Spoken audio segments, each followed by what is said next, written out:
අපි දන්නවා මේ වෙද්දී ඉන්දියා පාකිස්තාන අර්බුදයක් ඉතාමත් දැවැන්ත ලෙසම තිබෙනවා. මෙහිදී කියන්න පුළුවන්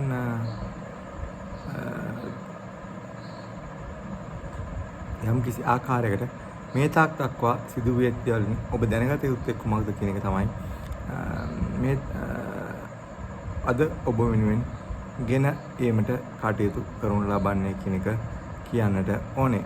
විශේෂයෙන් ගත්තාම කියන්නට පුළුවන් මේ වෙද්දී ඉන්දියානු සහ පාකිස්තාන යම් කිසි ආකාරයකට ඉතාමත් ප්‍රබල ගැටුමක් ලෙස හඳුන්වන්නට පුළුවන්. විශේෂයෙන් ගත්තාම අපිට කියන්න පුළුවන් ඉන්දු පාකිස්තාන ගැටුම මේ වෙද්දී යම් කිසි ආකාරයකට යුදමය ගැටුමක් දක්වා ආසන්නව තමා පවතින්නේ. මෙහිදී රාජතාන්ත්‍රික සම්බන්ධතා අවම කරමින් දේශ සීමාව වසා දමමින් යම් කිසි ආකාරයකට ඔවුන්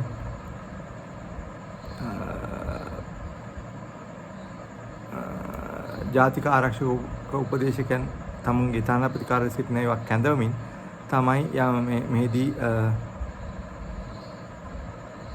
ඉතාමත් ප්‍රබල ලෙස ගැටුමකට මුර පුළමින් තමයි යන්නේ කියන කියන්නට ඕනේ. මෙහිදී ගත්තට විශේෂයෙන් පාකිස්තානයේ සිට පැමිණි ත්‍රස්තවාදීන් තම ප්‍රහාරයක් එල්ල කර කියන ඉන්දියා චෝදනාව පාකිස්තානයේ උදව් වෙතුව නමුත් පාකිස්තානයේ මෙම චෝදනාවන් ප්‍රතික්ෂේප කරනවා කියන එකත් මතක තබා ගත යුතු කාරණයක් ඔබ සැම කියන එක මතක් කරන්නට ඕනේ. එමෙන්ම තවදුරටත් ඉන්දියා සහ පාකිස්තානය ඔවුන්ගේ ක්‍රමවේදයන්ට අනුව කාශ්මීරයේදී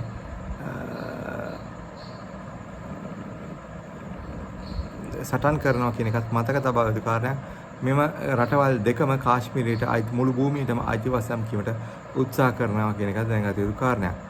කෙසේ වෙතත් ඉන්දියා ආරක්ෂක අංශ ප්‍රකාශ කරනවා ඔවුන් පාකිස්තාන ආරක්ෂක අංශ යම් කිසි ආකාරයකට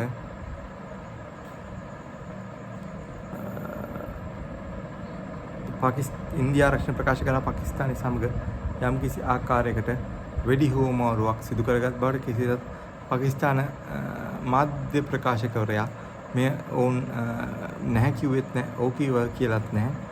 ඔව් කියා තිබෙනවා පාකිස්තාන හමුදාවෙන් යම් කිසි ආකාරයකට සහතිකයක් ලැබෙනතුරු බලා සිටිනවා කියන එක තමයි කියලා තිබෙන්නේ. මෙහිදී පාකිස්තානය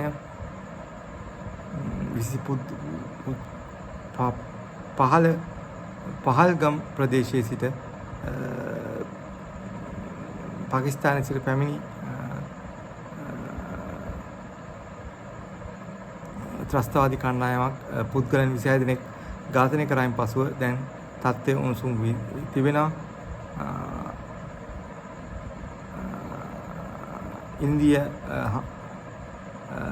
හමුදාවේ නිලධාරීන් 30 දෙනෙක් ප්‍රකාශ කර තිබෙනවා සුළු අවි ප්‍රහාරයක් තමයි පාකිස්තානය විසින් එල්ල කරේ කියන එකත් ඔවුන් ප්‍රකාශ කර තිබෙනවා. මෙහිදී ඇත්තටම කිව්වොත් දෙපැත්තම දැන් දෙරටට යම් කිසි ආකාරයකට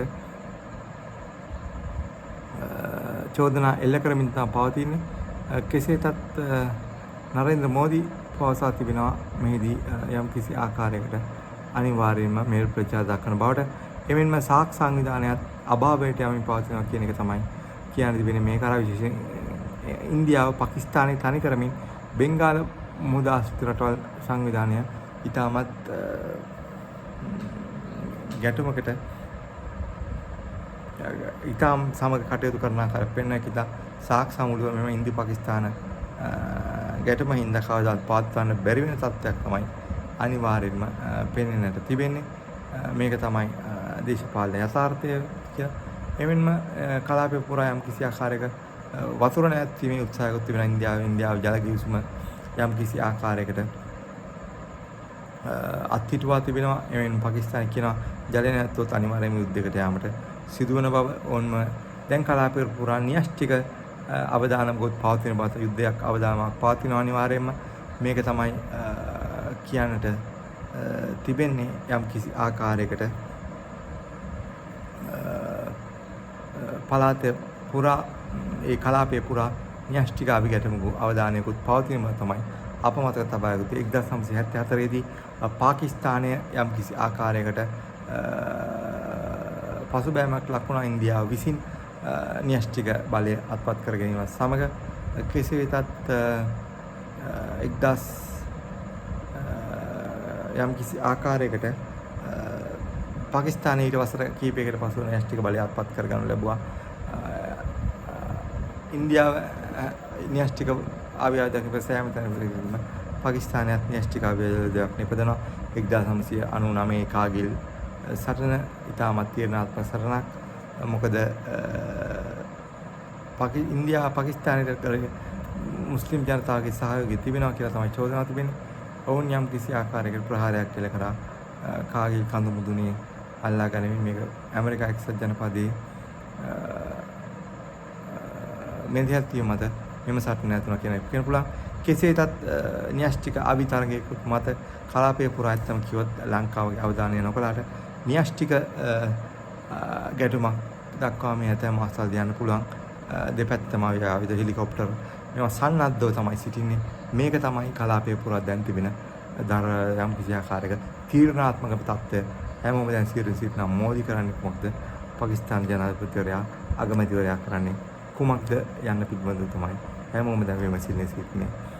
මේ අනුව කලාපය පුරාම ඉතාමත් උණුසුම් තත්ත්වයක් කිසිත් සාක් සංවිධානයේ දේවී යාමේ අවසන් ගමන් යාමේ පැමිණියා දෝ කියන එක සැකකුත් තිබෙනවා. මේ අනුව තමයි මෙවන් හිතන දෙයක් ඔබට ඉදිරි කරමින් අපි සමුගන්නේ.